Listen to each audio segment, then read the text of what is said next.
여러분 안녕하십니까? 시사쇼 이것이 정치다의 윤정호입니다. 윤석열 국민의힘 후보의 검찰 고발 사주 의혹 핵심 인물은 바로 김웅 국민의힘 의원입니다. 김 의원의 해명이 이랬다 저랬다 한다 이런 지적이 있으면서 이 논란은 계속해서 커지고 있습니다. 내일 기자회견을 한다고 합니다만 이 사태 어디까지 갈지 전문가들과 바로 짚어보도록 하겠습니다. 어서 오십시오. 네, 윤석열 후보를 겨냥해서 여권 인사 고발 사주 의혹 증폭이 되고 있습니다. 국민의힘 내부에선 김웅 의원을 향해서 제보자를 밝혀라 이런 목소리가 커지고 있는데요. 내일 기자회견 합니다. 먼저 관련 화면 보시겠습니다. 그러니까 작년 총선이죠. 대검 수사정보정책관이 김웅 의원 이분에게 고발장을 전달해서 고발을 사주한 사실이 있습니다. 이걸 보면 윤석열 총장과 관련이 있겠구나라는 것을 금방 알 수 있습니다. 고발 사주를 했으면 고발이 왜 안 됐습니까? 저도 뭐 이런 거를 한두 번 겪은 게 아니기 때문에.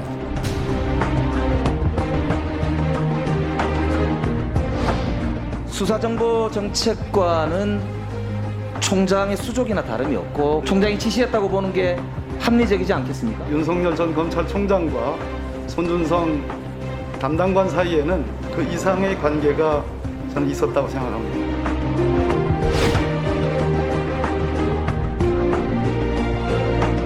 윤 총장하고는 전혀 상관없어요. 분명한 어조로 김웅 의원이 합니다.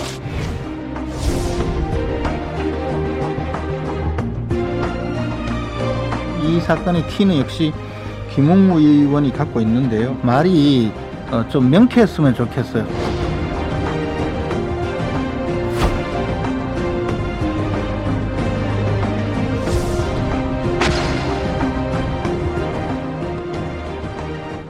네, 김웅 의원은요 고발 사주 의혹과 관련해서 이 제보한 사람이 누군지 알고 있다. 의혹이 사실인지 아닌지는 알 수 없지만 왜 제보했는지 짐작은 한다. 이런 이야기를 언론 인터뷰에서 했습니다. 그리고 특히요 밝혀지는 순간 어떤 세력인지 알게 된다. 이런 말까지 했습니다. 자, 송건 부부장님, 이거 어떤 의미일까요?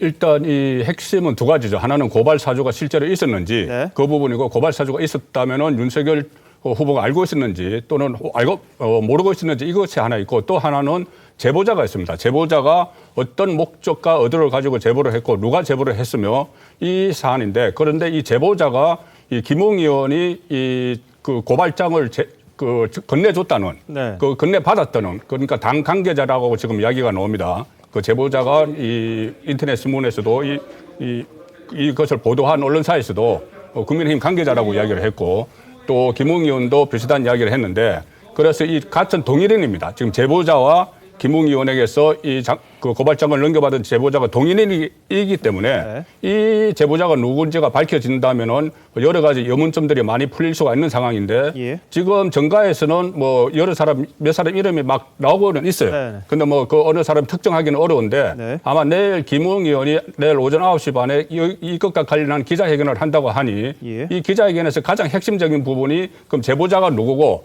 본인이 전달했다는 당의 국민의힘 관계자는 누군지 그 부분이 아마 가장 핵심이기 때문에 내일 9시 반에 제보자가 드러날지에 따라서 또 이 어떤 상황 변화가 있겠죠. 예. 자, 근데 김웅 의원이 여러 언론 매체와 인터뷰를 하는데 말이 좀 오락가락한다 이런 지적이 있습니다. 처음에는 뭐 모르겠다. 근데 넘겼던 것 같기도 한데 내가 뭔지를 잘 알 수가 없다 이런 말을 했습니다. 그렇지만 고발장은 내가 작성했다 이런 이야기도 있었고요. 그 해석과 이 해명 과정에서 도대체 잘 이해가 안 된다 이런 또 지적을 받았어요. 근데 오늘 김웅 의원은요. 내가 받고 넘긴 게 아닌데 조작이 됐을 가능성을 또 언급을 했습니다. 가능성이 있다 그랬는데 이 제보자라고 하는 사람이 그동안 조작 경험이 많아서 그 뒤로 인연을 끊었다 또 이런 이야기를 했어요. 그리고 이 제보자가 오늘 동아일보 인터뷰 오후에 나온 걸 보면 이 제보자는 윤석열과 유승민 모두를 잡으려 하는 것 같다. 내 마음속엔 한 명이 있다. 누군지 이제 특정을 했습니다. 뉴스버스에서는 보도와 관련해서 국민의힘 관계자라고 이야기를 했고요. 그런데 김웅 의원은 경향신문 인터뷰에서는 그 사람을 국민의힘 사람이라고 해야 하나 그 관점의 차이인 것 같다. 이렇게 이야기를 했거든요. 오늘 방송에 나오셨습니다만 김재원 최고위원께서는 제보자 안다면 밝혀야 한다 이렇게 주장을 했는데 제보자와 관련해서 뉴스버스 측 이야기와 일단 함께 같이 들어보시죠. 또 한쪽에서는 그 국힘 내부 암투 가능성도 제기가 되고 있더라고요. 뭐 그것도 전혀 배제할 수가 없죠. 그 사람이 밝혀지면 어떤 세력이 지금 이 일을 벌인 것인지도 안다는 거거든요. 그러면 당연히 밝혀야죠. 만약에 이제 뭐 김웅 의원님께서 기억이 난다고 하셔도 김웅 의원님 같은 이제 뭐 어쨌든 간에 성향상 공개를 안 하고 지켜주실 거라고 믿습니다. 네, 김전식 의원님 나오고 계신데요. 암투 가능성. 김웅 의원도 약간 그런 이야기 했습니다. 어떤 세력인지 뭐 이런 이야기를 했는데 뭔가요?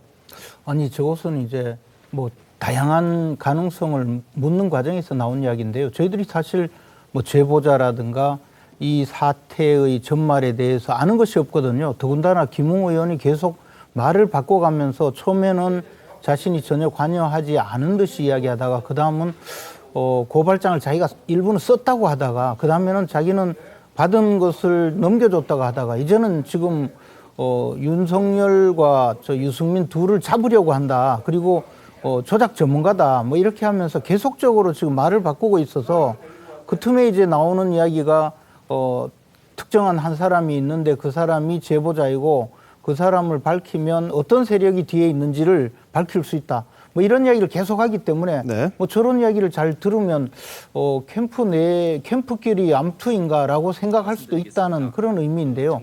어찌됐든 저는 지금 김웅 의원이 이야기하고 있는 지목하고 있는 사람이 과거 미래통합당 그 선대위의 또 뭐 핵심 인사였다 또 이런 이야기까지 해왔기 때문에 지금 과연 당 내부의 사람인지 또는 지금 캠프에 관여하고 있는 사람인지 아니면 또 외부 정치 세력에서 우리 당의 후보를 음해하기 위해서 벌인 공작인지 그것에 대해서 확인하기 위해서는 반드시 김웅 의원이 누구에게 이 문건의 파일을 전달한 것인지 또는 더 나아가서 그 사람과 어떤 관계가 있었는지 그리고 그 사람이 왜 제보를 하게 되었는지를 속 시원하게 밝히고 난 다음에 우리가 확인할 수 있다고 생각하고 있습니다. 네. 자, 근데 이 제보자는요, 뉴스버스 보도에 따르면 고발 사주와 관련해서 제보자 A 씨가 공익신고자 보호법상 공익신고자 신분으로 전환이 됐다 이렇게 보도를 했습니다. 권익위 대변인은 자신들이 접수했다는 이야기는 못 들었다 이렇게 이야기를 했지만 뭐 다른 수사기관에 접수를 했을 수도 있다 이런 여지는 남겼는데요. 이렇게 되면 김준일 대표님, 이 공익 제보자, 신고자 공개가 좀 어렵지 않습니까? 어떻습니까? 그렇죠. 죄송합니다. 그러니까 공익신고자보호법 제12조 1항에 따르면 공익신고자의 신원을 공개할 경우 5년 이하의 징역 혹은 5천만 원 이하의 벌금에 이제 처벌을 받게 됩니다. 네. 그래서 일단 법에 저촉되는 행위이기도 하고 지금 상황에서 만약에 김웅 의원이 신원을 공개할 경우에는 본인 유리하기 위해서 어떤 공익 제보자 성격을 가진 사람의 신원을 공개함으로 인해서 굉장히 많은 비난을 사게 될 경우가 있고 이 여론도 급격하게 기울어질 가능성이 있기 때문에 현재로서는 아마 공개하기는 어렵고 다른 방식으로 우회적으로 좀 신원에 대해서 공개할 가능성을 배제를 할 수는 없어요. 하지만 그러니까 무슨 얘기냐면은 이 사람이 공익 제보자인지는 모르겠으나 내가 전달한 사람은 누구다. 이거 파일을 뭐 이런 식으로 이제 할 가능성에 대해서 배제를 할 수 없는데 내일 오전 9시 반에 그 기자회견을 좀 봐야 될 것 같습니다. 네. 제가 보기에는요. 이 지금 아마 검찰에 이 사건에 대해서 이제 제보를 한 것으로 언론에 보도가 되고 있는데 휴대전화까지 제출했다고 네, 그러더라고요. 그랬다면 검찰에 제보한 내용에 대해서 공익 신고자가 된 것이라고 봐야 되거든요. 네. 그런데 언론에 그 자료를 제공한 그 부분에 대해서는 공익 제보자가 아니기 때문에 그 문제는 또 예를 들어 김웅 의원이 내가 저 사진 파일을 전달한 사람은 누구이고 그 사람이 뉴스버스에 제보한 것 같다라고 이야기한다고 하더라도 그 부분에 대해서는 공익 제보자가 아니라고 판단이 됩니다. 알겠습니다. 그래서 여전히 그 부분에 대해서는 보호받을 수는 없다고 생각하고 있습니다. 예, 이게 공익신고자의 신분이 확정이 됐는지 안 됐는지는 저희들이 확실히 확인은 못했습니다. 이게 권익위에서만 할 수 있는 건지 아니면 수사기관도 공익신고를 받는 순간 공익신고자가 되는지 그 부분에 대해서는 좀 더 판단이 좀 필요한데요. 뉴스버스에서는 공익신고자로 전환이 됐다 이렇게 단정적으로 보도를 일단 했습니다. 자, 문제가 되는 김웅 의원, 이 고발장을 썼느냐 안 썼느냐 이런 부분, 그리고 윤석열 전 검찰총장과 관련이 있느냐 없느냐 이 부분이 가장 중요한 부분일 것 같은데요. 일단 고발장과 관련해서도 지금 또 언론 인터뷰 나온 걸 보면 3일자, 8일자 고발장 이 두 개 다 내가 쓴 게 아니다. 또 이야기를 했답니다. 처음엔 하나는 이제 뭐 최강욱 의원 건에 대해서는 고발장 초안을 작성했다고 그랬는데 그게 고발장 형식으로 한 게 아니라 뭐 이 일종의 메모나 이 도표라든지 뭐 이런 것들만 한 거지 이 고발장 전체를 아예 써서 넘긴 그런 건 아니다. 이런 이야기를 했다고 합니다. 그래서 이 부분과 관련해서는 이제 고발장 3일, 8일 공개된 건 자기 자신이 한 게 아니다. 이렇게 이야기를 하고 있는 거고요. 그리고 윤석열 전 총장과는 관련이 없다고 첫날 통화에서 그 부분을 언급을 했던 부분이 있다. 이렇게 지금 이야기가 되고 있는데 김병민 대변인 어때요? 이 김웅 의원의 이런저런 인터뷰 그리고 지금까지의 그 행보라 그럴까요? 뉴스버스 인터뷰에서도 두 차례의 전화 녹취가 있었는데 그 녹취를 보면 첫 번째 날에 있었던 전화 녹취와 두 번째 날에 있었던 전화 녹취의 대화 내용이 서로 좀 상이합니다. 김웅 의원이 지금까지 얘기하고 있었던 많은 일들은 벌써 한 1년이 훌쩍 지났던 과거의 일인데 특히 선거 전에 있었던 굉장히 바빴던 상황에 일어났던 일이라 그 전후에 대한 상황들의 기억들이 조금 섞여서 진술된 것이 아닌가 생각이 되는데요. 아마 내일 오전 기자회견을 통해서 그동안 언론과의 대화를 통해서 얘기했던 이런저런 얘기들을 하나로 종합해서 김웅 의원의 입장이 무엇인지를 밝히지 않을까 싶고 실제 최강욱 의원의 고발과 관련돼서 본인이 작성하고자 했던 내용들이 있는 것 같은데 뉴스버스가 언급하고 있는 것처럼 누군가에게 전달하고 보냈다라고 하는 이 문건에 얼만큼 김웅 의원이 개입됐는가 아니면 직접 전달만 했는가, 진짜로 받은 일이 있는 것인가 여기에 대해서는 실질적으로 언급하지 않는 터라 이 내용 모두 마찬가지로 내일 오전 기자회견을 통해서 분명한 사실관계가 확인될 거라 봅니다. 네, 명확하게 기억이 안 난다. 이게 어떻게 보면 김웅 의원의 전체적인 기조입니다. 받았는지도 모르겠고 그냥 뭐든지 다 받으면 전달을 했다. 이 정도까지만 인정을 했는데 그 내용을 본 건지 아니면 자신이 받아서 한 건지 손준성 검사가 그걸 보냈는지 안 보냈는지 그것도 모르겠다. 다만 법리적으로 맞는지 손준성 검사에게 좀 물어본 수는 있다. 또 이렇게 이야기를 해요. 이거 자체도 뭐 그렇게 바람직해 보이지는 않는데 어떻게 보십니까? 저는 김웅 의원의 지금 최근 1년의 인터뷰 내용, 녹취록 그리고 뭐 뉴스버스에서 제보한 내용들을 보면 일관성이 없는데 그것이 본인의 그 자백이라고 저는 생각이 듭니다. 저분이 그 검사 출신 아닙니까? 그리고 사기꾼 잡범들을 굉장히 잘 잡는 그런 검사였다라는 평들이 세간의 평들이 있던데요. 이 사건을 다루는 방법을 아시는 것 같아요. 우선 이 사안이 굉장히 검찰과 야권이 함께 동맹을 해서 어떤 커다란 의혹이 있는 국기문란 사건이 될 수 있다라는 위중한 점을 본인이 인지하고 있지 않다고 한다라면 본인 생각만 아주 강하게 주장할 수 있는 사람 아니겠습니까? 저분이 아무리 우리가 총선 때 바빴다고 하지만 이렇게 위중한 사건을 기억을 못한다고 말이 안 되는 얘기들을 지금 하고 계신 것 같고요. 본인 스스로 이것이 굉장한 큰 사건이라는 것을 인지하고 있기 때문에 이곳저곳에서 인터뷰하는 내용들이 계속 달라지고 있다. 그것은 본인 스스로가 자백하는 부분이 있는 것 같습니다. 어쨌든 내일 기자회견을 하신다고 하는데 더 크게 어떤 본인에게 떨어지는 문제가 아니라 이 사건의 실체에 근접할 수 있게 국민들에게 소상히 밝히는 것이 우선 돼야 될 것 같습니다. 예. 자, 문제가 된 건 4월 3일 고발장 그리고 4월 8일 고발장입니다. 3일 고발장에는 이제 공직선거법 위반 혐의로 유시민, 최광욱, 황희석 그리고 일부 언론인들이 들어있고요. 명예훼손 피해자로 윤석열의 부인 한동훈 이렇게 돼 있고 4월 8일 고발장에는 이제 최광욱 의원에 대한 것만 지금 있습니다. 그런데 이 김웅 의원은 지금 언론과 인터뷰 처음 이제 취재를 당할 때 3일 거는 뭐 전혀 기억을 못하는 거고 이 8일자를 가지고 자신을 이야기한 것 같고 저쪽에서 묻는 쪽에서는 3일과 8일을 섞어서 같이 물어봤는데 김웅 의원은 아마 8일자 위주로 이야기를 한 것 같습니다. 근데 지금 마지막 기사가 뜬 걸 보면 8일 고발장도 자신이 한 게 아니라 이 아이디어 정도 그 필요한 자료 뭐 초안 이런 거 정도만 한 거지 고발장에 전체를 쓴 건 아니다. 그러니까 8일자 공개된 것도 자기가 한 게 아니다. 이렇게 이야기를 한 거거든요. 2일 뉴스버스 통화에서도 그런 이야기를 했습니다. 자, 그런데 이 뉴스버스가 자신과의 통화 내용을 왜곡했다. 이런 취지로 말을 했습니다. 첫날 통화 내용을 전혀 첫 보도에서 이 공개를 하지 않았다 그 내용입니다. 그건 주로 윤석열 전 총장은 전혀 상관이 없다라는 부분을 왜 뺐느냐 이런 취지인데 송범 본부장님 어떻게 보십니까? 그러니까 윤석열 총장 부분이 윤석열은 상관없다. 이것이 그 첫 통화 9월 1일 밤 9시 반에 이루어진 통화에서 이제 그런 그 이야기를 했다는 것이죠.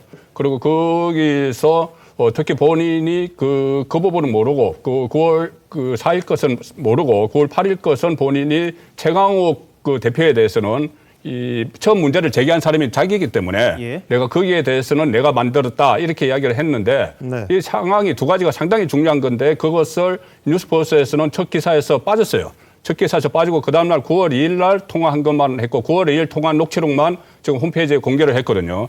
만약에 이 상황에서 이 윤석열 전 총장이 아무 관련이 없다 이렇게 하면은 지금 저 기사의 큰 줄기는 윤석열 전 총장이 지시했다는 건 없지만 윤석열 검찰 이런 식으로 나와요. 계속 윤석열 검찰 그리고 당시 검찰총장은 윤석열이다 이런 식으로 나오는데 만약에 윤석열이 상관이 없다는 것이 처음부터 기사에 들어가면은 이 기사 방향과 맞지가 않기 때문에 빠진 것 아닌가 일반적으로 저는 그렇게 생각해요. 기자들은 그렇게 생각을 하기 때문에 그리고 또 저 고발장 내가 만들었다 최강욱 내가 만들었다 이렇게 되면은 뉴스포스가 처음에 의도했던 두 가지 고발장 모두 이 손준성이 만들어서 이 김홍에게 전해줬고 김홍이 다시 당으로 전해줬다. 이 두 가지가 같이 묶여서 가는데 그 김홍 의원이 저것은 아니다. 그것은 손준성과 관련 없다. 내가 만들었다 해버리면 또 그 틀도 무너지기 때문에 좀 그 말을 그때 첫날 통화 내용을 좀 의도적으로 배제한 것 아닌가. 충분히 그런 의심이 드는 거죠. 그 전날 통화 내용이 만약에 그대로 그 기사화가 되었다면 윤석열 총장과는 관계없지만 대검 간부가 국민의힘 당시 후보이던 김웅 의원에게 이러이러한 그 자료를 전달했고 그것이 이번에 밝혀졌다. 그런 내용으로 되기 때문에 사실은 대선 과정에서 이번에 활용하기 위한 모든 증거 가치, 모든 그 뉴스 가치가 없어지는 상황이 되거든요. 윤석열은 관계없는 사건으로 지금 시작을 해야 되지 않습니까? 그러니까 의도적으로 뺀 것이죠. 이것은 오로지 윤석열 후보자를 공격하기 위한 그런 목표가 정해져 있는 기사라고 볼 수밖에 없거든요. 그런데 윤석열은 관계없다. 그리고 손준성 검사가 증거로 확인이 되었다. 이런 내용의 기사이기 때문에 그렇게 하기 위해서는 처음부터 의도된 방향과 맞지 않으니 이것을 아예 그 삭제하고 다음날 다시 전화를 했는데 그 과정에서 정말 윤석열이 관계없느냐라는 질문도 하지 않거든요. 즉 그 이 사안을 보는 그 뉴스버스의 기사 방향 자체가 이미 의도가 정해져 있다. 그렇게 볼 수밖에 없습니다. 그 김웅 의원의 이 발언에 대해서 좀 우리가 생각해 볼 필요가 있는 게 김웅 의원은 기억이 안 난다라고 얘기를 했는데 어떻게 윤석열 총장하고 관련이 있는지 없는지를 어떻게 합니까? 자, 그러니까 이거는 합리적으로 생각을 해봐야 돼요. 무슨 얘기냐면은 손준성 검사가 얘기를 하기를 예를 들면은 이거는 윤 총장이 시킨 게 아니라 내가 단독으로 하는 거야. 뭐 이렇게 얘기를 전달을 받았으면은 그러면은 그래 맞아 윤석열 총장 관계 없어. 그런데 심지어 김웅 의원은 기억도 안 난다. 그러다가 또 뉴스버스한테 얘기하는 거는 준성이가 이렇게 했다라고 준성이라는 이름이 또 계속 나와요. 일단 김웅 의원 스탠스 자체가 굉장히 오락가락하는 이유는 이게 검사 출신이기 때문에 이게 자기가 말한 것이 나중에 법적으로 문제가 생길 거를 알기 때문에 최대한 전략적 모호함을 지금 유지하는 거거든요. 윤석열 총장이 관련이 없다라고 얘기한 것도 이거는 신뢰할 만한 내용이 아니다.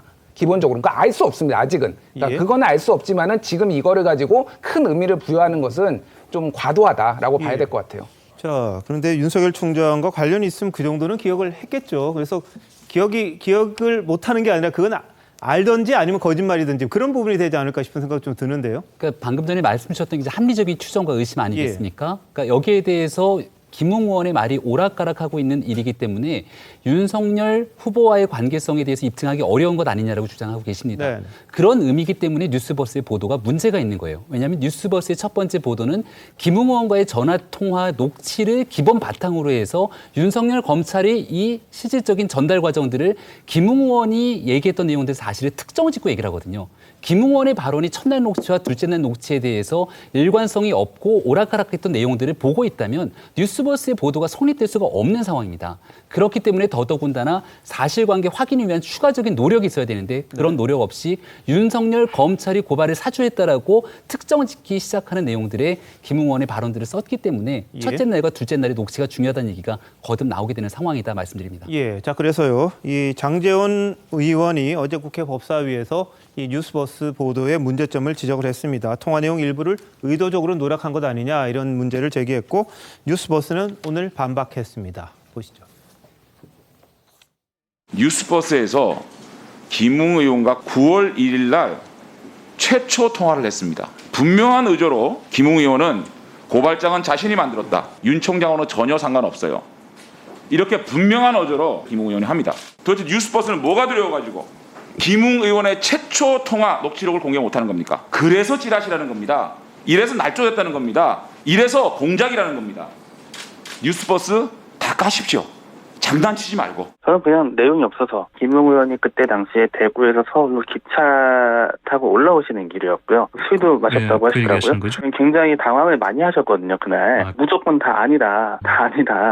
자, 이런 분위기로 이제 대답을 하다가 기억이 안 난다. 그래서 저희는 당연히 다시 추가로 질문을 해야 되는 상황이었고요. 저희가 두 번째 녹취를 전부 다 올려놨습니다. 처음부터 인터뷰를 다시 한 겁니다. 뭐 그렇기 때문에 저희로서는 문제가 없다고 생각합니다. 그럼 장제원 의원은 이렇게 이야기했습니다. 김웅 의원이 윤 전 총장과 전혀 상관없다. 고발장 제가 만들었다. 이런 내용이 처음에도 있고요. 근데 왜 이걸 보도하지 않았느냐. 거기에 대해서 뉴스버스 측은 내용이 없어서 공개하지 않은 거다. 이렇게 또 주장을 하고 있습니다. 어떻게 보십니까? 아니 윤석열 전 총장 상관없다. 고발장 내가 만들었다. 이게 핵심 내용이죠. 예. 그 전날 인터뷰하는 것이 그게 핵심 내용입니다. 김웅 의원이 그 다음에 말을 계속 말 바꾸기 시작을 한 것은 9월 2일 날 뉴스버스에서 보도를 하고 나서부터예요. 그런데 뉴스버스가 가령 9월 2일 날 이것을 보도를 할 때 이런 사안을 9월 1일 하루 만에 취재를 해서 보낸 것은 아닐 테고 여러 곳에 취재를 해서 이런 식으로 그 고발장도 다 입수하고 했으니까는 가닥을 잡았겠죠. 잡았는데 9월 1일 저녁에 김웅 의원이 9시 반에 뭐 술을 한잔 했는지 어쨌든 받아서 가장 핵심적인 내용을 두 가지를 이야기한 거예요. 윤석열 모른다, 관련 없다. 그리고 하나는 내가 만들었다. 핵심적인 내용을 했는데 그 다음날 두 번째 통화를 하면서는 일종의 유료 질문 비슷하게 갑니다. 저도 저걸 다 봤는데 공개된 걸 봤는데 그래서 처음에 그럼 아예 무시를 하고 두 번째 것을 갖고 그 다음에 이 김웅 의원이 말이 오락가락 하는 것은 비판을 받아야 되지만 김웅 의원을 배제하고 뉴스버스의 입장에서 딱 보면은 9월 1일 날 처음에 통화를 해서 나왔던 핵심적인 내용 두 개, 그것을 무시하면 안 되는 거죠. 네. 어제 장제원 의원이 이런 문제 제기를 하니까요. 여당의 김남국 의원은 이런 이야기를 했습니다. 장 의원이 바보 같은 자백을 했다 그랬는데요. 한번 들어보시죠. 분명한 의도로 김웅 의원은 고발장은 자신이 만들었다. 준성이한테 한번 법리 부분에 있어 물어봤다. 분명한 의도로 말한 그 녹취록 왜 공개 못하고 이거는 왜 보도를 안 했는지 뉴스버스는 밝혀야 될 겁니다. 만약에 김웅 의원이 본인이 작성을 했다라고 이거 정말 100번 양보해서 이렇게 하더라도 어쨌든 검사가 그런 얘기를 하고요. 그리고 법리를 검토했다는 것 자체도 문제가 된다고 생각하거든요. 장제원 의원이 완전 바보 같은 자백을 했다. 장제원 의원은 어제 법사위 질의에서 김웅 의원이 작성한 것이기 때문에 아무 문제 없는 것처럼 이야기를 하고 있는데 손준성 검사에게 법리 검토를 했다라고 하더라도 그것 자체가 더 심각한 문제인 겁니다. 이것은 오히려 김웅 의원이 더 깊숙이 관여해가지고 공범의 어떤 행동을 했다라고 하는 거거든요. 네, 김웅 의원 작성이 문제없다 이렇게 장제원 의원은 이야기했는데 그건 손준성 검사의 법리 검토 받았다면 이것도 심각한 문제다. 당연히 심각한 문제죠. 다만 이 성격이 좀 달라지는 게 아니냐 이렇게 또 볼 수도 있을 것 같은데 어떻게 보십니까? 사건 자체의 성격이 완전히 달라지죠. 그리고 특히 이제 법리 검토를 했다는 것이 예컨대 기초적인 사실관계 몇 가지를 알려주면서 이러이러한 경우에 공직선거법 어떤 조항에 허위사실 공표 위배된다고 보느냐 그 정도로 물어보는 것은 공범관계라고 볼 수가 없죠. 지금 이제 김남국 의원은 그 법리 검토를 했다고 하는 사안 자체에 대해서 모든 사실관계를 공유하면서 그 고발 내용 작성까지 전부 다 공유하고 더 나아가서 수사 정보까지 제공을 해주면서 고발장을 작성했다는 그 정도의 전제를 이야기하는 것 같은데요. 예. 그러면 사실상은 검사가 모든 내용을 제시하고 김웅 의원은 대피라는 수준에 갔어야 이른바 공범관계라고 할 수가 있겠죠. 지금 상황은 법리 정도를 물어봤다고 하는 것을 공범관계라고 주장하면서 사실은 자백했다라고 이야기하는 것은 법리적인 주장은 전혀 아니고 네. 뭐 그냥 이제 정치 공세의 한 내용으로는 가능하리라고 봅니다. 저는 어쨌든지 뉴스버스 측의 입장에서 지금 김웅 의원과 취재한 내용 또 김웅 의원의 어떤 취재에 응한 내용을 일부를 숨긴 이유 자체가 결국은 이 뉴스를 보도하면서 이 뉴스의 배경은 윤석열 검찰총장이 있다. 그리고 윤석열 검찰총장의 지시를 받은 손준성 검사가 이 고발장을 김웅 의원에게 전달했다라는 그런 주제를 계속 진행하기 위해서 뺀 것이지 지금 뭐 내용이 없다라는 이야기도 사실이 전혀 아니고요. 더 나아가서 자신들의 선의를 주장한다면 그 선의의 뒷면에는 결국은 윤석열 총장을 공격하기 위한 새로운 의도가 있다고 저는 볼 수밖에 없습니다. 네, 윤석열 총장 오늘요 윤석열 후보 이 문제에 대해서 직접 이야기를 한 게 있습니다. 좀 짧게 이야기를 했는데 한번 보시죠. 고발 사주 의혹 관련해가지고는 민주당에서는 수사 공수처에서 해야 되는 거 아니냐 이렇게 계속 얘기하고 있는데요. 글쎄, 저는 뭐 할 말 다 했고 하여튼 뭐 조속한 진상 규명을 바라고 있으니까 뭐 어떠한 방식으로든 내일 김웅 의원이 네. 이제 관련해서 기자회견 예고했는데 혹시 따로 통화하시거나 연락하신 적 있으신지? 뭐 그런 건 없습니다. 죄송합니다. 차가 막 민주당에서 국정감사 증인 채택 얘기가 나왔는데요. 자, 이 정도 하십시다. 네, 예전보다 말이 좀 줄어든 것 같긴 합니다만. 자, 근데 윤석열 캠프 측에서는 이 사태에 대해서 여러 가지 의혹을 또 제기를 했습니다. 반박도 하면서요. 자, 김병민 대변인 입장 네. 좀 이야기해 주시죠. 윤석열 후보가 이제 오늘 있었던 발언이고 또 지난날 있었던 발언을 보면 이런 공작에 한두 번 당해본 것이 아니다라는 취지의 언급을 하기도 합니다. 실질적으로 윤석열 후보가 검찰총장 재직 시절에 윤석열 후보의 지시를 바탕으로 검찰이 무언가 공작을 하기 위해서 고발장을 작성하고 이 고발을 사주했다면 이 고발 사주에 대한 정황 증거들이 함께 남아야 되고 그 고발들이 이행돼야 되는데 윤석열 후보가 여기에 연결돼 있다는 어떠한 정황 증거도 확인하지 못하고 그럴 개연성이 있다는 뇌피셜적인 주장만을 늘어놓고 있는 겁니다. 대통령 선거에서 경선 국면에 들어서는 과정에 이러한 일들이 일어나게 되니까 윤석열 후보 입장에서는 여기에 대한 정치 공작 등에 대한 언급을 할 수밖에 없는 내용이고요. 이 모든 일들의 시작은 뉴스버스에 시작합니다. 제가 한 가지 예만 조금 들어서 설명을 드리면 뉴스버스의 단독 보도 기사 제목이 이런 얘기가 있습니다. 김웅, 김건희 건 윤석열 쪽 입장에서 문제 삼고 싶었을 수도. 이 내용은 뭡니까? 김웅 의원이 얘기했던 많은 녹취록 대화 내용 중에 하나를 찝어서 이 내용을 기사 제목으로 올립니다. 앞서 얘기했지만 윤석열 후보 관계없다고 첫 번째 녹취했던 내용들을 보게 되면 이러한 단독성 보도의 기사 제목은 뽑아서 쓰기가 어렵겠죠. 그러다 보니 특정 유력 주자를 끌어내리기 위해서 이런 악의적인 보도 행태가 일어난 것 아니냐라고 의심할 수밖에 없는 상태이기 때문에 보다 분명한 사실관계에 입각해서 보도에 나서지 않는 뉴스버스에 대한 강력한 유감을 피력할 수밖에 없는 상황이다 이렇게 말씀드립니다. 네. 이준석 국민의힘 대표는요. 누군가가 윤 전 총장 본인은 떳떳하다. 그런 게 없다. 이런 취지로 말했다. 이렇게 이야기를 했습니다. 자, 이준석 대표의 이야기 한번 들어보시죠. 본인은 한 점 이렇게 떳떳하다, 부끄러운 게 없다 이런 취지로 말씀하셨고 양식 같은 경우에도 이 검사가 쓴 고발장은 아닌 것 같다. 그 정도 이야기를 하시더라고요. 감찰 결과가 나온다면은 국민들에게 좀 공개를 하고 그것을 미진한 점이 있고 의혹이 아직까지 존재한다면은 수사를 할 수도 있다. 저는 이렇게 생각합니다. 윤석열 캠프 주장처럼 누군가 대선 타이밍에 맞춰서 프레임 속에 밀어넣은 거다라고 밝혀진다면? 저희는 이제 생태탕 시즌2라 그러면서 당내에서 굉장히 역공에 나서겠죠. 네, 지난번 서울시장 보궐선거 때 생태탕 논란이 있었던 그걸 끄집어내서 다시 이야기를 하고 있는데 자, 남영희 대변인은 어떻게 보세요? 뭐 생태탕 2라는 것이 제가 보기에 저희 대명사가 됐는데요. 그러니까 뭐 정확하게 실체가 드러나지 않은 의혹 단계에서 마무리된 사건이라는 그 뜻을 말하는 것 같습니다. 하지만 아까 김병민 그 대변인께서 말씀하신 것과 조금 저는 이제 반론이 있는데요. 김웅 의원이 제보자라는 분에게 전달했던 텔레그램 그 증거가 있습니다. 그 증거에는 고발장이라는 것이 나와 있는데요.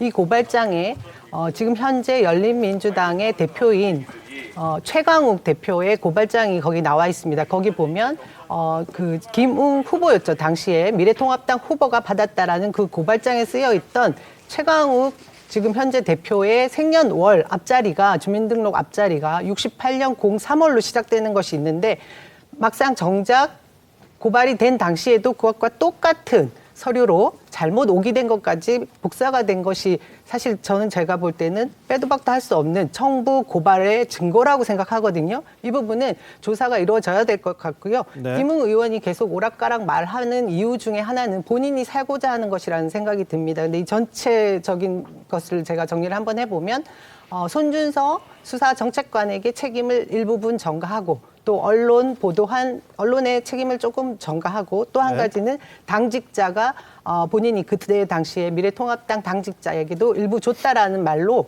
본인은 모든 것을 면피하고자 하는 것이 지금 상황이라고 저는 판단하고요. 네. 의혹 단계이긴 하지만 이 사건을 전체적인 큰 틀에서 놓고 보자면 윤석열 검찰총장 그 당시에 검찰의 사유화가 아닌가 하는 판단을 의심을 가지고 있는 것이 저희 민주당의 입장입니다. 그중에 또 하나가 얼마 전에 JTBC 보도가 있었는데요.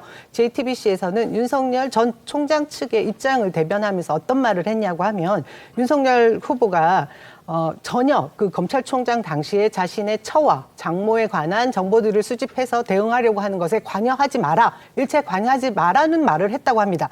하지만 이번 사건이 터지고 윤석열 후보가 인터뷰에서 기자들 앞에서 했던 말은 자신은 이런 사실에 대해서 전혀 모른다고 얘기했습니다.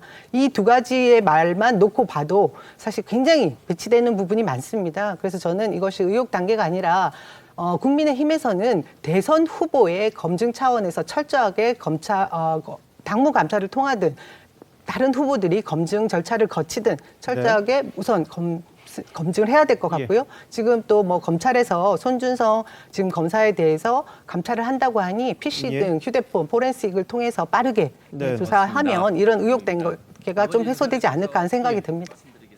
자, 그래서 지금 말씀하셨으니까요. 최강욱 열린민주당 대표에 대한 고발장, 이게 또 김웅 의원이 관여가 됐다 이런 의혹을 받고 있잖아요. 어제 KBS에서 김웅 의원이 전달받았던 고발장 그리고 실제로 미래통합당이 최 대표를 고발했을 때의 고발장이 거의 유사하다 이런 보도를 해서 좀 논란이 일었는데요. 고발장에 적시가 되어 있는 당사자 최강욱 열린민주당 대표의 이야기 듣고 보시죠. 고발로 이어지지 않았는데 무슨 고발 사주냐라고 윤석열 씨 본인이 기자분들께 직접 설명을 했던 사안이 있었죠.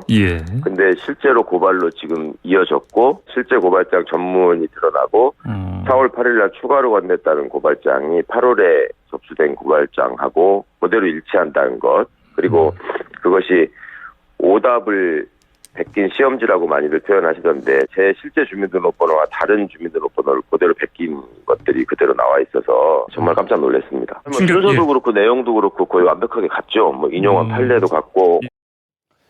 자, 김준일 대표 이건 어떻게 보세요? 일단 두 개가 틀린 부분까지 특히 이제 최강욱 대표가 본인 실제 생일하고 주민등록상 생일하고 다른데 틀린 그러니까 본인의 실제 그 생일을 기재를 한 것이 두 군데 다 나왔다라고 하는 거는 굉장히 이것이 같이 작성이 됐다라는 거고 그래서 지금 얘기가 나오는 것이 일방적으로 손준성 검사가 김웅 의원한테 일방적으로 전달한 게 아니라 김웅 의원이 고발장 초안을 작성을 하고 이거에 대해서 같이 자문을 하고 이런 식으로 이제 이루어진 것 아니냐 왔다 갔다 몇 차례 한 것 아니냐 이제 이런 의혹들이 나오는 것이거든요. 그게 이제 뭐 윤석열 후보가 알았는지 몰랐는지를 모르겠고 만약에 그게 사실이라면은 상당히 이거는 그러니까 당 입장에서 오히려 그러니까 국민의 입장에서는 곤란한 상황인 거죠. 그래서 이준석 대표가 오늘 그 뉴스쇼에서 인터뷰한 내용도 그렇게 얘기를 했거든요. 그럼 굉장히 곤란한 상황이 될 것이다라고 얘기를 했는데 그 부분이 이번 검찰에서 조사에서 분명히 밝혀져야 될 것으로 보입니다.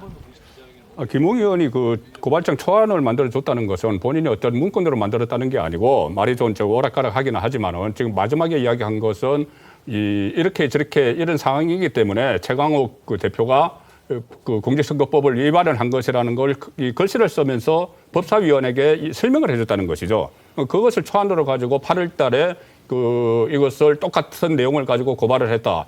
이렇게 보는 지금 말씀하신 근거가 생년월일 주민등록번호가 다른 게 그때도 있었고 지금도 있었다는 이야기인데 이 잘못된 주민등록번호가 그 법조인 그 명부, 법조인 명부에 잘못 들어가 있는 거예요. 그러면 고발을 할 때 이 주민등록번호 앞에 그 생년월일을 봐야 되면은 법조인 명부 보겠죠. 법조인 명부 그때도 법조인 명부 보고 했고 지금도 법조인 명부 보고 했다고 하면은 그것을 그대로 갖다가 베껴서 이 잘못된 뭐 생년월일을 썼다 이렇게 하는 건 좀 무리가 있죠. 이게 지금 생년월일이 아마 이 실제 생년월일하고 주민등록에 등록된 게 좀 다른 것 같습니다. 그래서 지금 뭐 다른 쪽에서 뭐냐면 SNS에 본인의 실제 생일을 올린 걸 보고 그걸 이제 적시한 게 아니냐 이런 이야기도 있는데 자, 이 부분 조사를 좀 해보면 나오지 않겠나 싶습니다. 지금 이 사건이 그냥 넘어갈 성격은 아니기 때문에 진짜 이걸 그대로 보고 한 건지 아니면 당에서 별도의 그 고발장을 만든 건지 뭐 여러 가지 문구도 비슷하고 뭐 관로한 것도 비슷하고 이렇게 어제 보도가 나왔습니다. 이것도 이제 시작이니까 한번 내용을 살펴보도록 하고요. 근데 또 오늘 이 최강욱 대표가 본인의 SNS에 김웅 의원 인터뷰를 공유하는 글을 올렸더니 거기에 더불어민주당 민형배 의원이 또 요즘 유행어를 붙이셨더라고요. GSGG 많이 들어보셨죠? 김승원 의원이 박병석 국회의장을 향해서 썼다가 가버너 서비스 제너럴 G 뭐 굿 이런 이야기를 했습니다만 사과했죠. 뭐 좋은 말은 아니까 그랬는데 여기다 D자를 붙였습니다. D가 뭐냐? 복수형 아니냐? 또 이런 이야기가 나왔는데 자, 이건 어떻게 보세요? 저는 그게 페이스북이라는 곳이 뭐 일정 부분 공적인 공간이기도 하고 또 사적인 공간이기도 한데 지금 최강욱 열린민주당 대표가 쓰신 글이 민영배 의원이 보시기에 너무나 합리적 의심이고 추론이다라는 생각에 동의를 해주신 부분이 있는 것 같습니다. 그래서 저 D는 뭐 윤석열 검찰총장 그리고 뭐 또 뭐 한동훈 뭐 또 지금 저기 언론에 그 뭐 여러 가지 이름이 오르내리는 그런 검찰 쪽 인사들과 또 국민의힘 쪽 인사들 뭐 이런 얘기들이 다 포함돼서 동의하는 부분을 표시를 한 것 같은데요. 지금 이제 이런 희화되는 부분에 대해서는 조금 자제를 하는 것이 좋지 않을까 하는 생각이 듭니다. 네. 알겠습니다. 이 글에 대해서 이 민주당이 김승원 의원에 대해서 말을 안 하다가 나중에 이준석 대표가 한번 썼더니 또 비판을 했죠. 이번에 민영배 의원 쓴 거에 대해서는 뭐라 그럴지 모르겠습니다만 유행어 되는 거 참 별로인 것 같습니다. 이게 뭐 좋은 뜻도 아니고요. 이런 가운데 추미애 후보와 윤석열 후보의 갈등이 다시금 재현이 되고 있습니다. 먼저 추미애 후보는 지난해 검찰 인사 때 당시 검찰총장이 윤석열 후보 손준성 검사를 유임시켜달라고 요청했다 이렇게 주장하면서 공격에 나섰죠. 보시죠. 완전 범죄자가 증거 있다라고 갑자기 툭 튀어나오면 깜짝 놀라잖아요. 그렇죠. 지금 윤석열 후보 마음이 그럴 겁니다. 범죄 정보를 취합을 하는 것인데 정보 정치를 할 수 있는 곳이죠. 네. 상당히 무서운 곳인데 차장검사급에서 이 부장검사급으로 강등이 됐으니까 당연히 부장검사급으로 인사 배치를 했죠. 다른 사람이 난리도 아니었어요. 왜 내 수족을 자르느냐. 내 눈을 가리고 귀를 막겠다 뭐 이런 얘기냐 뭐라고 했겠네요. 네. 여기저기 쑤셔가지고 로비를 막 해가지고 결론은 이제 그 강등된 채로 있겠다니까 왜 있겠다고 했는지 이제 들통이 나는 거 아닙니까?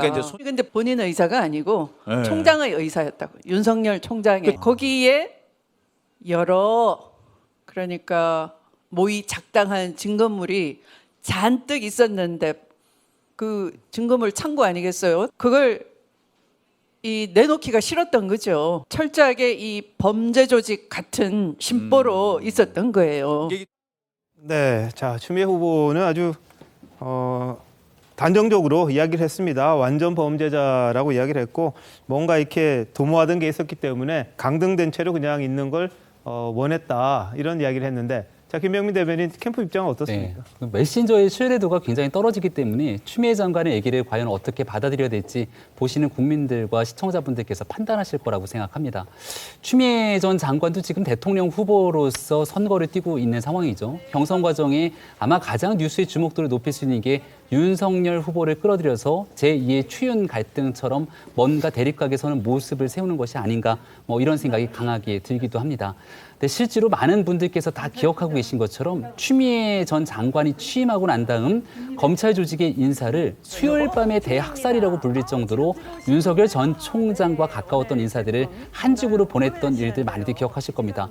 윤석열 전 총장이 과거에 있었던 국회 국정감사 자리에서 나중에 물어보게 됐을 때 사람들이 저보고 식물총장이라고 하지 않습니까? 뭐 인사권이 있어야지 검찰로서 검찰권을 사유하든가 말든가 할 수 있는 억울함이 피력한 적이 있는데 여기에 대한 인사권을 쥐고 흔들었던 일들이 추미애 장관을 통해서 드러났던 일이니만큼 여기에 대해서 윤석열 전 총장의 사람이니 수족이니 이런 얘기들을 할 수 있는 관계인 것인지 추미애 전 장관 스스로 지난 1년의 법무부 장관 시절을 좀 돌아봤으면 좋겠습니다. 네. 자, 윤석열 캠프 측에서는 오히려 추미애 사단의 정치 공작 가능성을 이번 고발 사주 의혹에 적용하려고 합니다. 보시죠.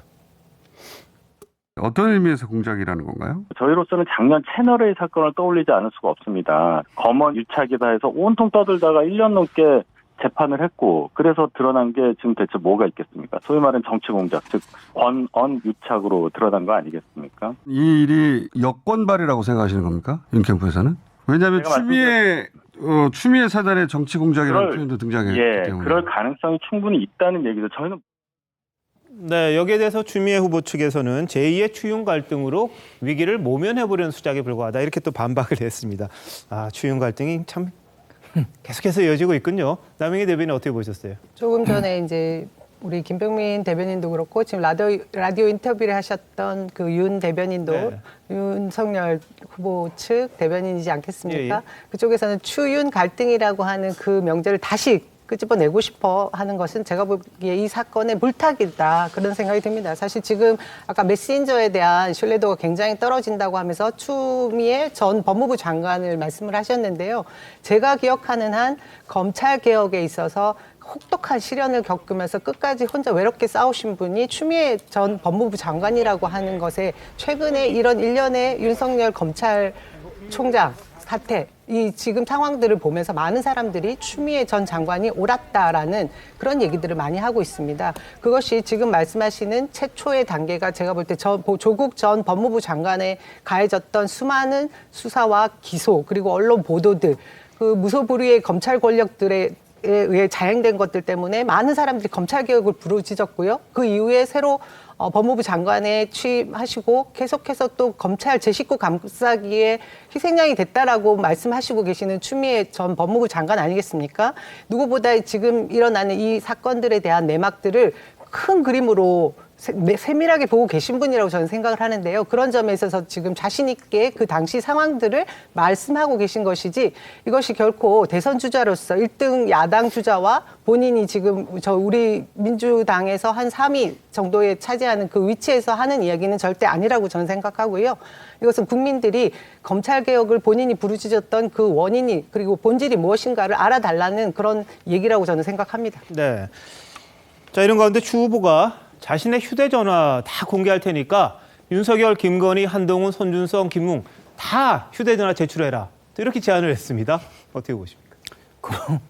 그 뭐 이제 국민의 가장 기본권인 그 사생활 보호에 관한 어떤 그런 최소한의 의식이 없는 주장이고 더 나아가서 이제 일종의 뭐 물귀신 작전이라고 할까요? 뭐 지난번 사실 그 추미애 장관이 자신의 그 자제분의 군복무 과정에서 여러 가지 문제가 됐을 때 자신과 그 통화한 내용을 끝내 밝히지 않았거든요. 그렇게 해서 수사가 제대로 안 됐었는데 지금 와서 저렇게 이야기하는 것이 저는 뭐 오히려 좀 상황이 좀 달라졌다고 저렇게 말씀하실 수 있나 싶은 생각이 듭니다.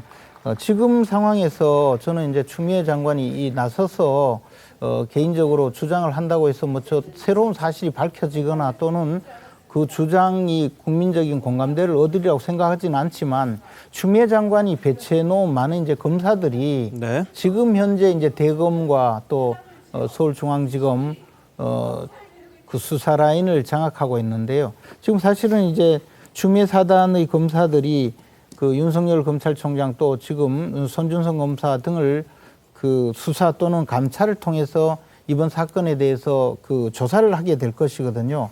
이런 경우에 과연 제대로 그 객관적인 사실에 맞는 조사를 할 것인가, 아니면 뭐 확증도 없는데도 추측을 가지고 대선에 개입하는 그런 정치검사의 행태를 띠는 그런 일이 벌어질 수가 있지 않을까. 저는 뭐 지금 추미애 장관이 나서서 자꾸 저렇게 이야기하는 것 자체가 조금 조짐이 좋지는 않다. 그리고 검사들이 이번 대선에 직접 개입하는 그런 사건의 단초가 시작된 것 아닌가 하는 생각이 들고 있습니다. 예. 주요 갈등이 다시 시작됐다는 게 하나 계기가 있었죠. 그 뉴스버스에서 9월 3일 저녁에 보도를 한 게 하나 있습니다. 네. 뭐냐면은 그때 윤석열 징계 국면에서 징계 의결서가 이 뉴스버스가 확보를 했다고 해서 그걸 공개를 했어요. 거기 보면은 수사정보실에서 이 수사정보정책관실에서 이 윤석열 장모와 부인에 대한 정보를 수집을 했다. 그것을 그때 징계 의결할 때 그때 당시 공공수사부장 이정현 공공수사부장이 그것을 보고를 했다. 들었다라고 자기가 내가 들었다라고 거기서 이야기를 했다. 네네. 그래서 그때 결국 추미애 장관이 이것을 주도를 했기 때문에 다시 두 사람 갈등 이야기가 나오는데, 여기서 중요한 것이 그렇다면은 손준성 검사가 과연 윤석열 사람이냐, 그냥 분류를 하자면은 소위 말하는 뭐 시중에서 이야기하는 윤석열 사단이냐 추미애 사단이냐, 이것을 보면은 만약에 윤석열 전 총장과 아주 가까운 총장 시절에 가깝다고 하면은 이렇게 뭐 지시도 할 수가 있겠죠. 만약에 추미애 법무부 장관과 가깝다고 하면은 지시하기가 어렵죠. 아무리 업무 관계에서는 뭐 검찰총장의 눈과 귀라고 하더라도 자, 그때 보면은 이 윤석열 서울중앙지검장 시절에 손준성 검사는 형사 7부장을 합니다. 그런데 검찰총장이 되면서 손준성 검사는 같이 그 대검으로 가지 않고 원주지청장으로 가요. 그리고 작년 1월 달에 소위 말하는 자천 그 인사, 확살 인사가 일어났을 때 윤석열 총장 체제에서 그 자리에 있던 그 수사정보정책관으로 있던 사람은 한 6, 7개월 만에 물러나고 그 자리에 이 손 검사가 들어오는 거예요. 그렇다면 그때 인사는 전부 다 그 추미애 장관이 했다. 이렇게 되는 상황에서 포위라는 이야기까지 나왔습니다. 대검 간부들을 윤석열 총장을 포위하도록 소위 말하는 추미애 사단을 다 전진 배치시켰다. 이런 이야기까지 나오면은 아무리 검찰총장의 그동안 그 전에는 눈과 귀 역할을 했지만 그런 특수한 상황에서는 윤석열 총장이 이런 중대한 문제를 그 손준성 그 정책관에게 하라고 지시를 할 수 있었겠느냐.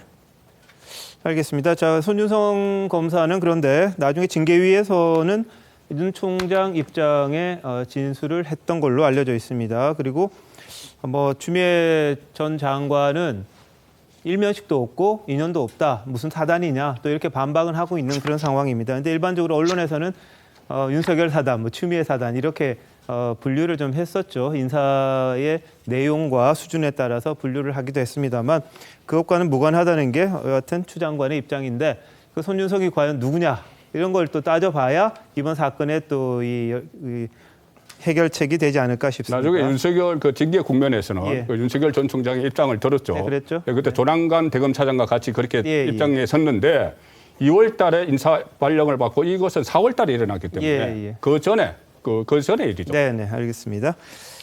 자, 그런데 추미애 전 장관은 과거 감찰했던 내용을 일 걸로 보이는데 SNS에 이 한동훈 검사장과 윤 전 총장 간의 그 전화 통화 내용, 뭐 또 다른 SNS 전화, 뭐 문자 주고받은 거 이런 내용을 썼다가 이 논란이 되니까 또 지운 적이 있었습니다. 이게 이제 그 내부적으로 내밀한 내용을 이렇게 공개해도 되느냐 이런 지적도 좀 나오긴 했습니다.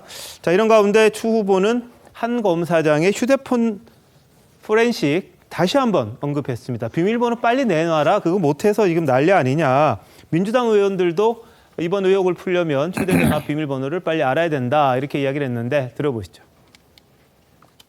윤석열로부터 이 해당 고발장 전달의 지시를 받았는지 안 받았는지가 이 사건의 가장 중요한 의혹 부분이라고 볼 것입니다. 그 당시 윤석열 총장과 김건희 부인 그리고 한동훈 검사장 그리고 권순정 대검 대변인 손중성 이 5명은 매우 밀접하게 연락을 주고받는 사이였습니다. 카톡과 통화 내용이 상당히 많습니다. 단체 카톡도 했고요. 이 모든 사건들을 관통하는 하나의 핵심적인 증거가 있습니다. 일종의 황금사과가 있죠. 바로 한동훈의 휴대폰입니다. 우리 한동훈 검사장의 휴대전화 포렌식은 못하는 겁니까? 안 하는 겁니까? 포렌식에 대한 의지를 강하게 지금 전 국민이 보고 있는 이 법사위장에서 그렇게 강력하게 피력하는 것으로 의원님 질문에 답을 하도록 하겠습니다. 뭐 그런 횟수만 알 수 있을 뿐이지 비번을 공개하지 않기 때문에 알겠습니다. 내용을 알 수가 없는 거예요. 그처럼 당당하다면 비번을 공개하고 밝히면 될 일이죠. 김준일 대표 어떻게 보세요? 비번이 계속해서 논란이네요.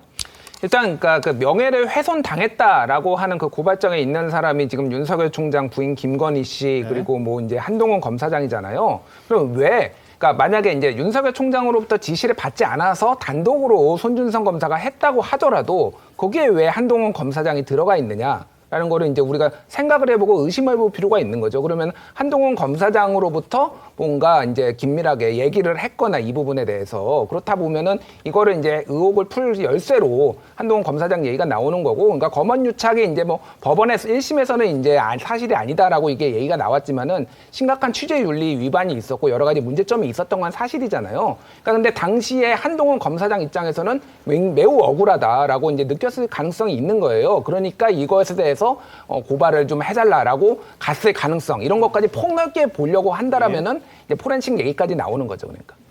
근데 저거 지금 포렌식을 해서 뭘 찾겠다는 것인지 또 과연 한동훈 검사장이 어떤 지위에서 자신의 스마트폰을 제출해야 되는지 참고인인지 피의자인지 더 나아가서 피해자인지 뭐 그런 내용도 없이 그냥 스마트폰을 제출하고 그에 대해서 비밀번호를 알려달라고 요구하는 것이거든요. 그래서 한동훈 검사장이 무슨 큰 죄가 있느냐 지금 보여주고 있는데 사실 지난번에 채널A 그 기자 사건은 전부 무죄가 선고되고 한동훈 검사장은 아직 기소도 하지 못했지 않습니까?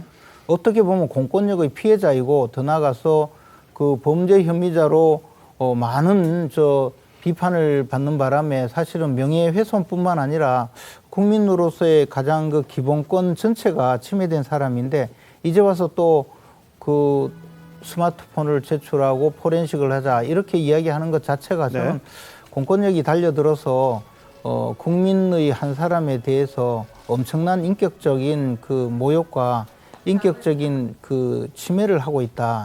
뭐 그런 생각이 듭니다. 이제 한동훈 검사장 입장 그거더라고요. 비밀번호를 제출하지 않은 이유 이걸 가지고 더 나쁜 의도로 자신의 뭐 별건 수사를 할 가능성도 있기 때문에 그걸 내가 굳이 이야기할 게 뭐 있느냐. 이재명 지사도 과거에 휴대전화 비밀번호 가르쳐주지 않은 적이 있다. 뭐 이런 이야기까지 하면서 예전 이야기를 또 언급을 했었습니다. 네, 이 내용에 있어서는 검언유착이라고 불렸던 채널A 관련된 사건들 다 사실이 아닌 것으로 밝혀졌는데 여기에 대해서 채널A 이동재 기자에 대한 녹취 파일에 대한 전체가 다 공개가 되지 않았습니까? 관련된 강제 수사들이 진행이 돼서 이미 한동훈 검사장과 확인할 수 있는 부분들을 검찰이 충분히 다 확인하지 않았는가 이런 말씀을 드리고요. 훨씬 더 심각한 것은 이 내용에 문제가 없음으로 밝혀졌고 오히려 이 녹취록의 일부를 바탕으로 거짓된 보도에 나섰던 일들이 있습니다. 우리는 이를 두고 권언유착이다라는 문제를 제기한 바가 있었고 여기에 대한 고발도 들어왔는데 1년이 넘는 기간 동안 이 사건의 진실을 규명해야 되는 검찰이 수사의 속도를 내지 않고 있습니다. 형평성의 관점에서 한쪽이 죄가 없음으로 드러났으면 여기에 대한 강한 문제 제기를 했던 부분에 수사를 해서 사건의 진실을 밝히고 잘못된 거짓 주장을 한 사람들이 책임을 질 때만이 같은 일들이 반복되지 않을 텐데 검찰은 가지고 있는 검찰 권력은 사실상 남용하는 것 아니냐라는 비판에 직면할 정도로 이런 일들에 대한 진실 규명이 나서지 않고 있죠. 이 내용을 바탕으로 다시금 또다시 검찰을 과거에 있었던 이 채널A 사건으로 끄집어내서 정치 공세에 나서는 일들이 대한민국 대선판에 벌어지고 있기 때문에 지금이라도 신속하게 한동훈 검사장에 관련된 이 비밀번호 얘기할 것이 아니라 왜 어디에서 문제가 불거졌는지에 대한 권언유착에 관련된 수사 신속하게 진행해서 결과를 국민 앞에 보여줄 때가 됐다 말씀드립니다. 네, 지금 말씀하신 것 중에 채널A 사건 이동재 기자에 대한 1심은 무죄로 판결이 난 네네. 걸로 되어 있는데요. 그 당시 상황들을 추미애 전 법무부 장관이 말씀하시는 걸 제가 들은 적이 있는데 증거로 채택되어야 될 채널A 다른 배모 기자가 가지고 있는 녹취에 대한 증거 부분은 채택이 안 되었다고 하더라고요. 그래서 한동훈 지금 검사가 피의자 신분도 되지 않은 부분이 저희들이 지금 검찰 개혁을 요구하는 한 부분인 것입니다. 그것이 검사 동일체, 검사 제 식구 봐주기가 아닌가 하는 이런 부분들까지 포함되어 있는 것이거든요. 그리고 한동훈 검사장의 휴대폰을 압수수색하고자 갔던 정진웅 그 검사는 오히려 독직 폭행이라는 또 오명을 쓰게 된 부분들이 여러 가지 정황들이 있는데 당시 윤석열 전 검찰총장의 힘을 가지고 있던 조직들이 검찰의 막강한 힘을 누린 것이 아닌가 하는 의혹들을 계속해서 제기하는 중입니다. 그런 과정에 있기 때문에 한동훈 검사장이 떳떳하다고 하면 이런 모든 의혹들을 해소해주기 위해서라도 휴대폰 번호를 풀어주는 것이 맞는데 네. 그것이 안 된다라고 하면 저는 이 사건들이 지금 윤석열 후보까지 갈 수 있는 그런 여러 가지 의혹들을 풀어주기 위해서라도 한동훈 검사는 자신의 휴대폰을 비밀번호를 풀어주는 것이 맞는 것 같고요. 그것이 안 된다고 하면 이 사건들을 담당하는 검찰 측에서 이 부분도 더 들여다봐야 될 부분이 있다. 저는 그렇게 생각합니다. 자, 이 부분 한동훈 검사장과 관련해서는 수사를 하지 말고 기소도 하지 말라는 그런 다른 외부 기관의 심의 결과도 하나 있었고요. 그리고 법원에서 이른바 검언 유착이라고 했던 부분 무죄 선고를 했고요. 또 반대로 정진웅 검사에 대해서는 독직 폭행 혐의를 인정을 또 했습니다. 법원의 판단이 있었다는 거 말씀을 드리고 검찰이 어느 정도 서로 간에 봐줬는지는 모르겠습니다만 법원의 판단이 있었다는 것도 하나의 팩트라는 거 한번 말씀을 드리겠습니다. 비밀번호 다 주면 좋을 텐데 검찰 입장에서는 그것도 개인의 또 권리라고 하니까 이걸 강요할 수는 없지 않나 싶은데 법 만들려고 그러다가 못 만들었잖아요. 그런 일도 또 있었던 것 같습니다. 자, 이런 가운데 오늘 국회 예결위 긴급 현안질이 있었습니다. 역시 윤 후보의 고발 사주 의혹, 거세게 여야가 공방을 벌였습니다. 보시죠. 한동훈 핸드폰 어떻게 됐습니까? 네, 포렌식 했습니까? 한동훈 검사장 휴대폰 포렌식 부분은 마땅히 그 진실을 밝혀야 된다는 것이 제 생각입니다. 현직 공무원 신문 아닙니까? 왜 수사기관에 자기 핸드폰 비번 풀어서 내놓으라는데 왜 안 내놓습니까? 대한민국에 이런 공무원 있습니까? 의혹의 당사자 아닙니까?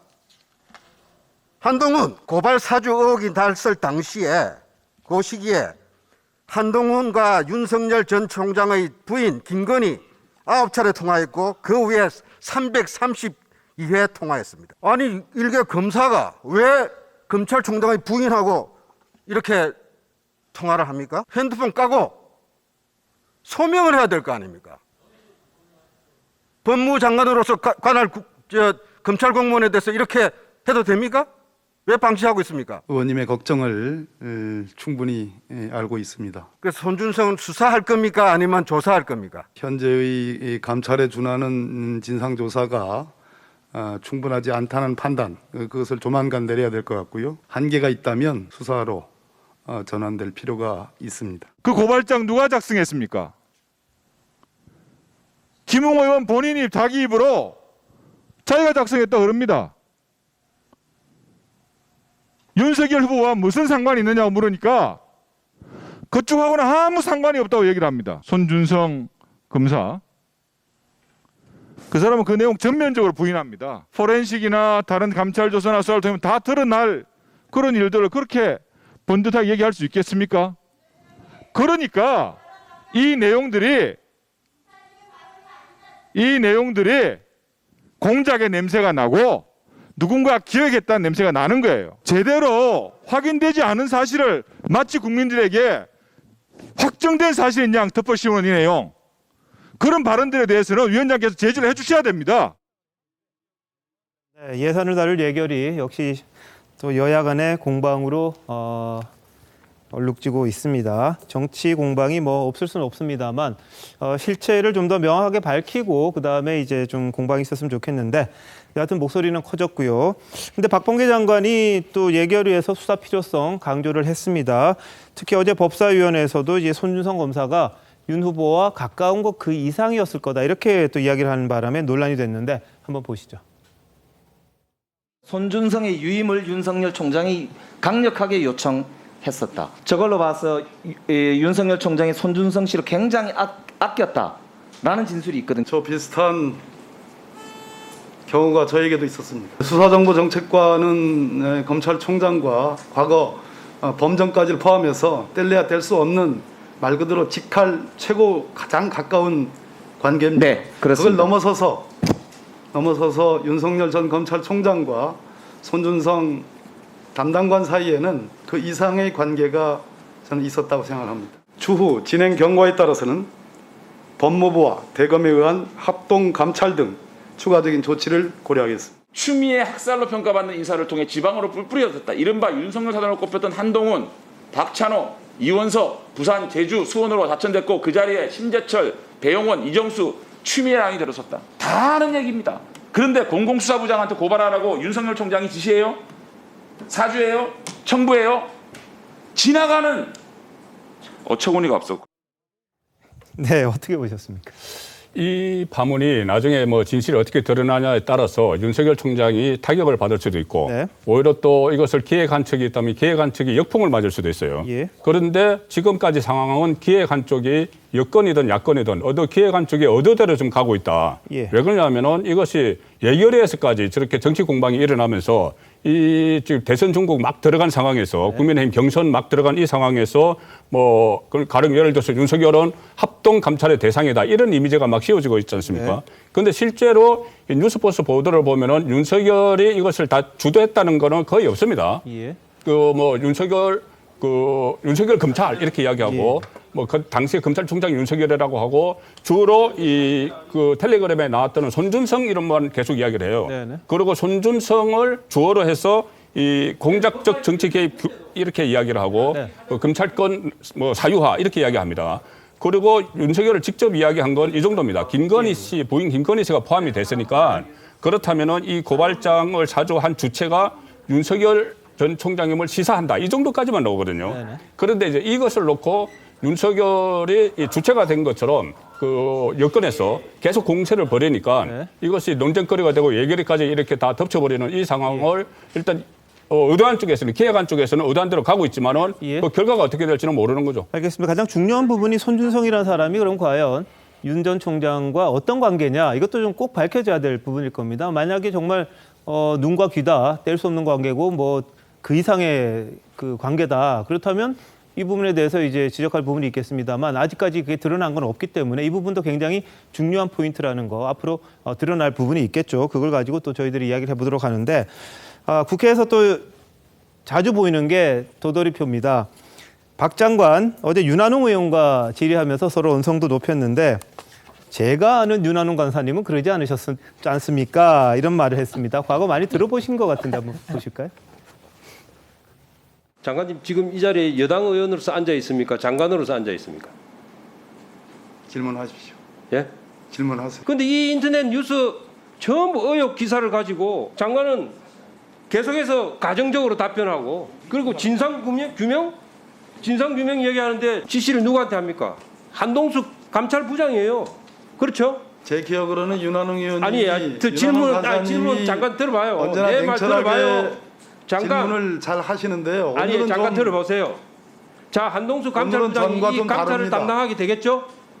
그렇죠? 왜 그렇게 감정을 이입을 해서 그렇게 말씀하십니까? 한동숙 감찰부장이 누굽니까? 윤석열 총장 죽이기에 가장 앞장섰던 사람이에요. 제가 알기로는 10월 18일 임기가 끝이 납니다. 이 양반 임기 연장해 주기로 결정하셨습니까? 이 사건의 진실을 밝히는 거하고는 관계없는 아니 지금 내가 물어보는 거에 답변하세요. 지금 검찰총장이 감찰을 넘기면 한동숙 감찰부장한테 가지 않습니까? 그렇죠? 윤한홍 간사님.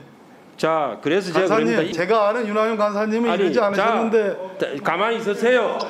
총장님, 자세를 똑바로 해주세요. 윤석열 정의는 선택적 정의라고 생각합니다. 저는 그렇게 생각하지 않습니다. 안타깝게도 윤석열이 갖고 있는 정의감, 의심을 낳게 되었습니다. 그것도 선택적 의심 아니십니까? 과거에는 안 그러셨지 않습니까? 과거에는 저에 대해서 안 그러셨지 않습니까? 네, 약간 비슷하죠. 이런 일이 오늘 또 되풀이되는 상황이 있었습니다.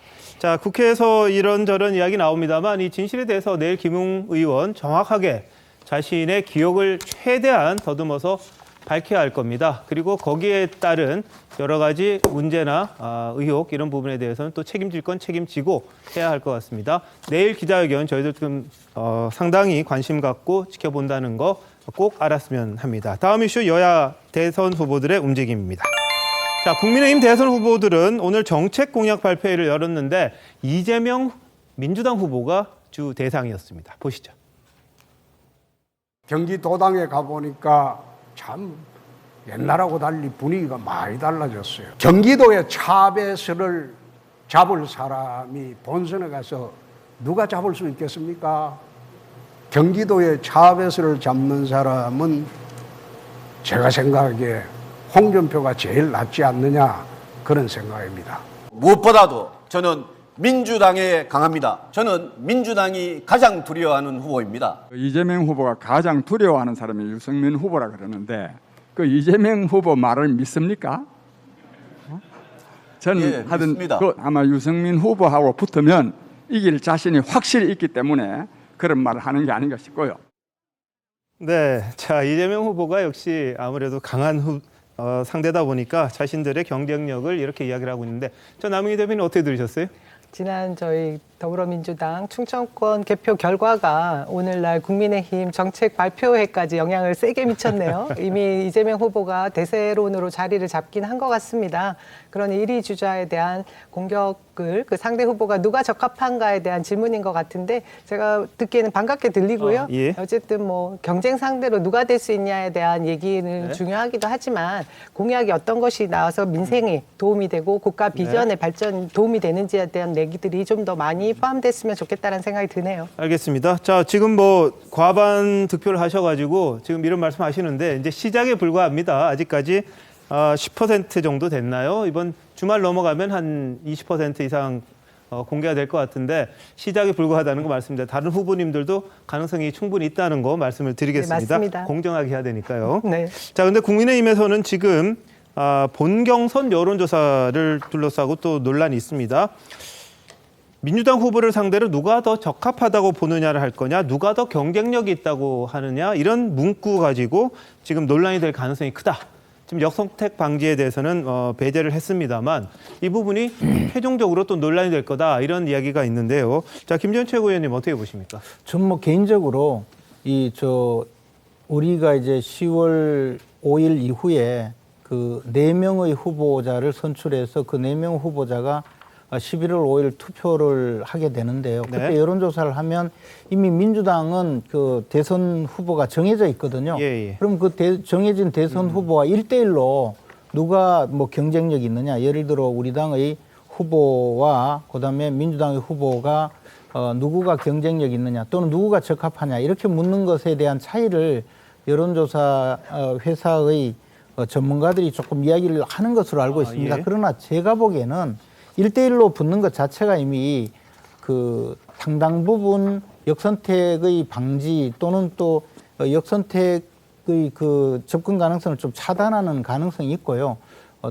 1대1로 붙을 때 경쟁력이나 적합도를 묻는 것은 큰 의미는 없다고 봅니다. 그래서 그 문제는 오히려 그 현장에 갔을 때는 충분히 협의가 가능하고 그 자체보다는 그때 가서 과연 후보들 사이의 지지율의 그 격차가 어느 정도 나느냐에 따라서 후보들의 입장이 조금 달라지지 않을까 그런 생각을 하고 있습니다. 예. 조금 전에 보셨던 게 이제 여론조사 공정이라는 데서 데일리안 의회로 실시한 가상 대선 양자 대결이었습니다.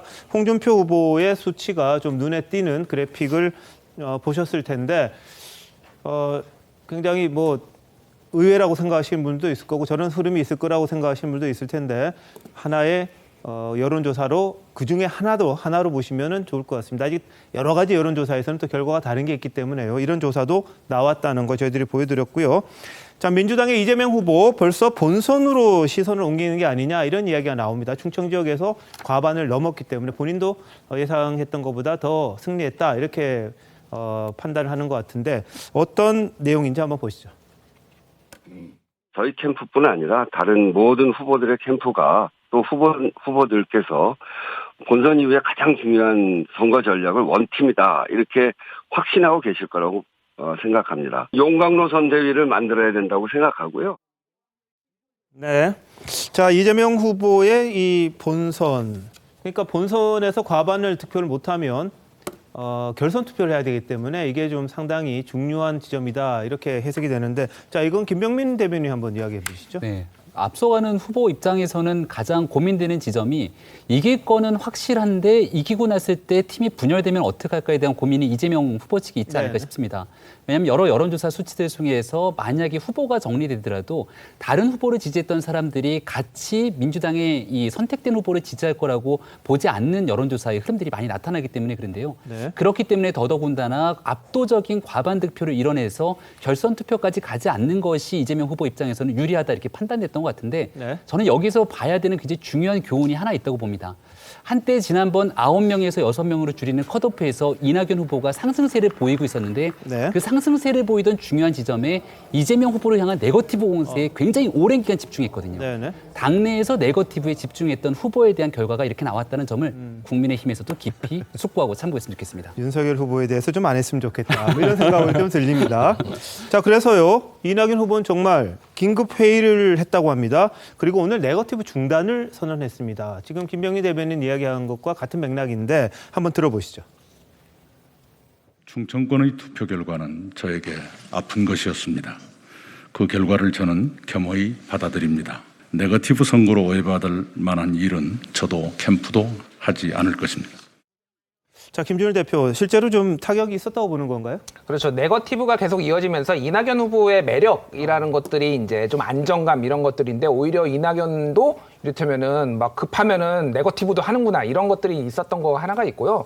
또 하나는 이제 본선 경쟁력에 있어서 의문을 해소를 하지 못했어요. 그러니까 본선에 나가면은 이재명이 이길 수 있지만 이낙연은 진다라는 게 이제 민주당 지지자들의 약간 있었는데 그 부분은 오히려 어떤 여론조사에서는 오히려 이낙연 후보가 앞서는 것들이 있거든요. 그런 것들을 적극적으로 내세워서 오히려 좀 불식을 시켜야 되는데 그런 부분은 좀 안타까웠다라고 볼 수가 있겠습니다. 알겠습니다. 자, 이번 주는 대구 경북 그리고 12일에 강원 지역 순회가 있고요. 1차 선거인단 투표가 진행된다고 합니다. 이게 상당한 의미 있는 수치가 나올 거다 이렇게 생각을 하는데, 자, 1, 2위 경쟁도 재미가 있습니다만 지금 정세균 후보하고 추미애 후보가 3, 4위를 놓고 상당히 또 치열하게 다투고 있다고 합니다. 정세균 후보 입장에서는 본인이 이제 4등을 한 경우가 있어서 이게 굉장히 충격을 받았다 이런 이야기도 하던데 자가격리 이제 끝났다고 하더라고요. 어떻게 보십니까? 일단 3, 4위 차이가 아주 박빙이죠. 3, 4위 차이가 박빙이고 1, 2위와는 차이가 많이 나지만은 그리고 또 5, 6위와도 그 안에서는 또 좀 차이가 조금 있는 예. 자, 그런 상황이라서 앞으로 물론 뭐 본인들이 반등할 기회는 많습니다. 뭐 네. 슈퍼위크라고 해서 이번 주말에 60만 명 정도가 국민 선거인단에 투표를 하죠. 예. 그때 가서 다시 봐야 되겠지만은 현재 중원에서 일어난 이 승부만 가지고 보면은 추미애, 정세균 이 두 후보가 앞으로 계속 그 이재명 후보가 가장 조심해야 될 것이 그 경선 과정에서 일종의 이합집산, 합동연애 네네. 이게 일어날 것이고 또 결선 투표에서 또 한 번 예. 더 일어나겠죠. 그 과정에서 이 상황이면 정세균, 추미애 후보가 어떤 상당한 핵심적인 역할을 할 수 있을 정도의 득표를 이번에 중원에서 1라운드에서 보였다. 그렇게 뭐 규정을 할 수 있겠죠. 알겠습니다. 정세균, 추미애 후보 누적 득표가 한 14% 된다고 합니다. 만약에 결선 투표 내지는 중간에 그만둘 경우 이게 또 어떤 변수가 될 건지 그것도 관심 있는 분들이 있던데요. 잠시만요. 대한민국 이슈의 중심, 시사쇼 이것이 정치다. 여기까지입니다. 내일 다시 찾아뵙겠습니다. 고맙습니다.